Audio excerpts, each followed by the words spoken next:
পানীয় হিসেবে চায়ের যেমন জুড়ি নেই, তেমনি একটি কুঁড়ি আর দুটি পাতা থেকে ব্যবহারযোগ্য চা তৈরির প্রক্রিয়াটিও দেখার মতো।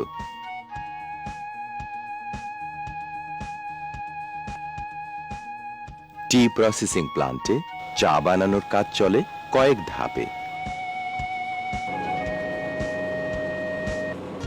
প্রথমে উষ্ণ বাতাসের সাহায্যে পাতার জলীয় অংশ কমানো হয়।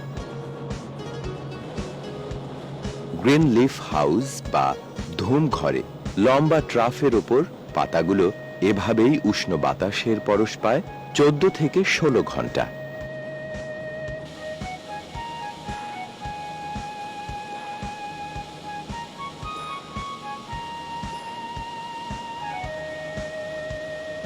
এরপর কাটিং এর জন্য পাতা ঢালা হয় রোটর ভ্যান মেশিনে।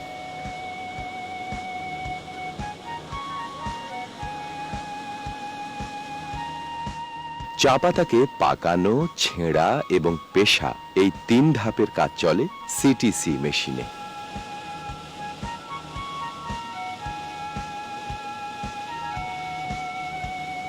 কনভেয়ার বেল্টের মাধ্যমে চায়ের গুঁড়া গুগি শিফটার মেশিনে নেওয়া হয় দানাদার রূপ দেবার জন্য।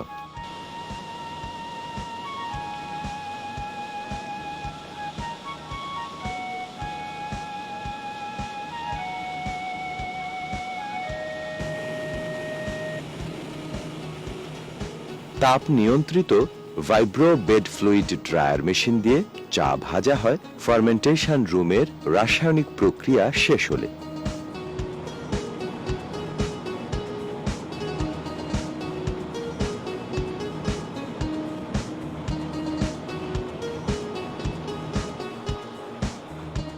সল্টার মেশিনের বিভিন্ন মাপের তারের জাল দানাদার চাকে ভাগ করে নানান গ্রেডে।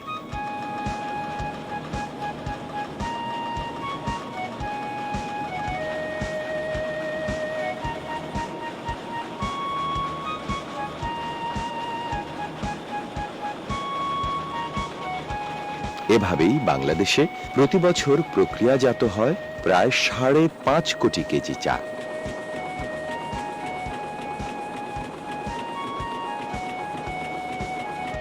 এর মাঝে প্রায় 1.25 কোটি কেজি চা বিদেশে রপ্তানি করে আয় হয় 200 কোটি টাকা। গুণগত মানের জন্য আদৃত অর্থকরী এই পণ্য বিশ্ববাজারে আরো বেশি জায়গা করে নিতে পারে চা শিল্পের যুগোপযোগী উন্নয়নের মাধ্যমে।